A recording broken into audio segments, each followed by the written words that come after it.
Parang ang tagal-tagal na pag nandito na sa trabaho, parang focus ka lang muna sa trabaho.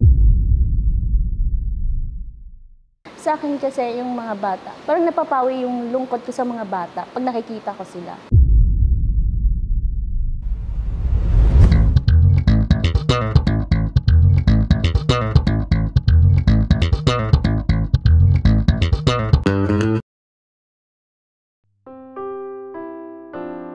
Yung telem, prompter. Okay na yun? Okay, sige. 3, 2, 1, action. Ayan. So, kamusta naman po kayo ngayon, Miss MJ? Okay naman po. Nais ko lang pong itanong, no? Ano po yung tawag sa inyo ng karamihan dito sa Letran? Ate guard, Ate ganun guard po. lang Opo. po. So, sa ngayon po, kayo lang po yung nag-iisang ate guard dito sa Letran. Opo. Matanong ko lang po, paano po kayo nagsimula dito sa Letran? Kasi before, galing ako ng FEU, Manila. Tapos, nilipat po ako dito sa Letran, ng agency po namin. Sa paglipat niyo po sa Letran, hindi naman po kayo nagdalawang isip? Hindi po. Kasi before, may mga kasama ko sa FEU na galing dito na maganda po dito sa Letran. Mayroon po bang specific na tao na nagpasok po dito? Nagpasok po sa inyo dito sa Letran? Ano po, yung agency po namin. Yung agency. Sila po. Ano po yung, bali, let's say, unang position niyo po or work niyo po pagpasok ng Letran? Saan po kayo pinaka-na-assign? Sa information po. As Before, opo. So, mostly doon po talaga kayo nag-system Opo. ever since. So, sa unang pagpasok niyo po dito sa Letran, let's say first day niyo po ng pagtatrabaho dito, nakaalala niyo po ba yung experience or yung parang paninibago niyo po sa pagpasok niyo po dito sa Letran? Opo, naninibago kasi, syempre, before sa pinanggalingan ko, madaming estudyante. Kasi nasa 30 plus doon eh. Tapos dito, hindi masyado yung ano.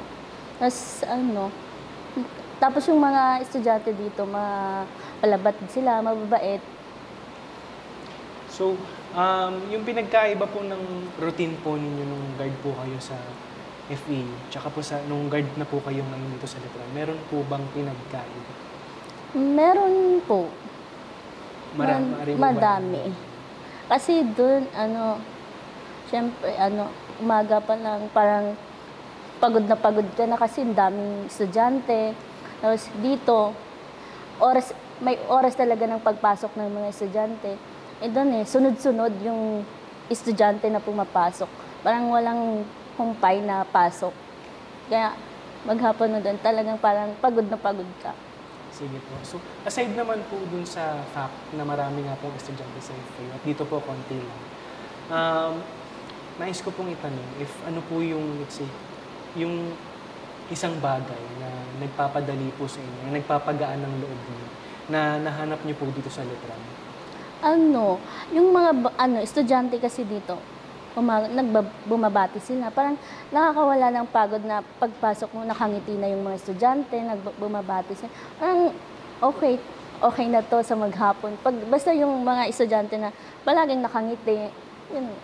Bale, nais din po pala namin malaman bago lahat is, gaano katagal na po kayo dito sa Letran nagtatrabaho? 1 year pa lang nung March. Nitong March lang. Opo. So, sa 1 year po na yun, nung pagtatrabaho niyo po dito sa Letran, ano po yung makakonsider yung best experience or most memorable experience habang nag-work po kayo dito sa Letran? Sa mga bata, pag yung naglalambing yung mga bata, kasi may mga estudyante na, lalo na yung mga elementary, pagdating nila galing sa kanila, nag-hug sila. Parang ang tagal-tagal na magkasama. Yun yung parang papasok. Kasi pag walang pasok, parang ang boring ng buhay namin. So, palagi nga po kayo nakakakita ng mga letranista na katulad namin na mahilig bumati at palangiti po tuwing nakakasalubong ka po kahit saang hallway. Say. So, kahit po pagod kayo sa pagtatrabaho, paano nyo po nagagawang ngumiti po? Siyempre kasi, nandun sa trabaho natin, kailangan natin, kahit pagod na, wag natin ipakita sa mga bata na pagod na. Kailangan okay ka lang. Sabi nga, okay na to. Okay na to. So, speaking of okay na to, meron din pong isang sikat na tagline from a commercial ng Nescafe. Alam niyo po yung commercial ng Nescafe? Hindi, kasi hindi ako nanonood ng TV. Yung commercial po na may tanong palagi na para kanino ka gumawa? Ay, syempre, para sa mga anak ko, sa pamilya ko. So, ngayon po na nalaman namin yung pamilya na po. Maaari mo po ba namin malaman kung ilan po ang anak niyo? 2 po, lalaki at saka babae. Gano'n na po sila karami? Grade 4 at saka grade 2. May anak po ba kayong nag-aaral dito sa loob ng Laguna? Wala po. Nasa probinsya po. Sa taga saan po? Masbate. Mas parte. So, sa pagiging isang, let's say, ate guard po dito sa Letran, at sa pagiging nanay po ng mga anak, paano niyo po nababalansa at napapagsabay yung responsibility mo? Kasi sa trabaho naman. Pag nandito na sa trabaho, parang focus ka lang muna sa trabaho. Parang walang bulilyasan na mangyari o anumang kapamakan sa Letran.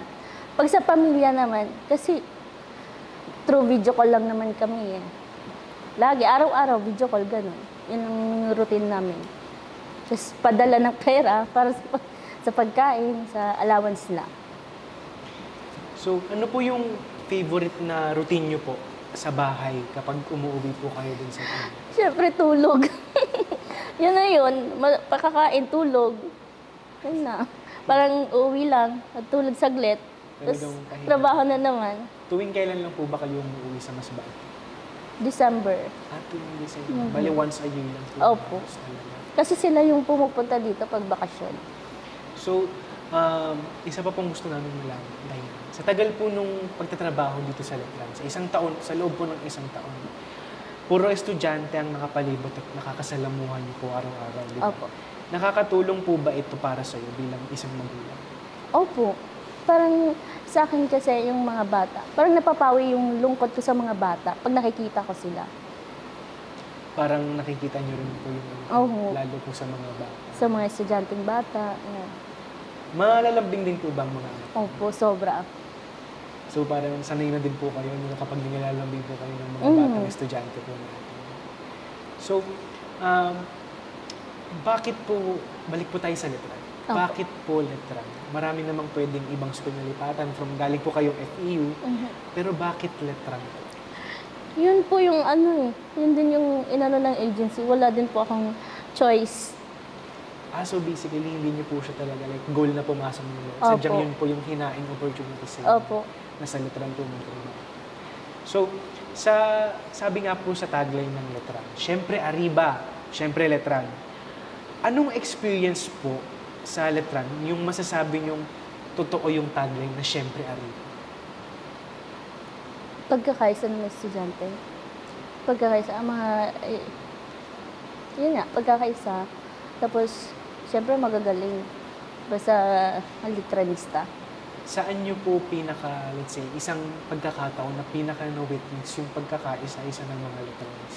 Kasi minsan sa family day, tapos pag merong mga event, parang nagkakaisa yung mga litranista.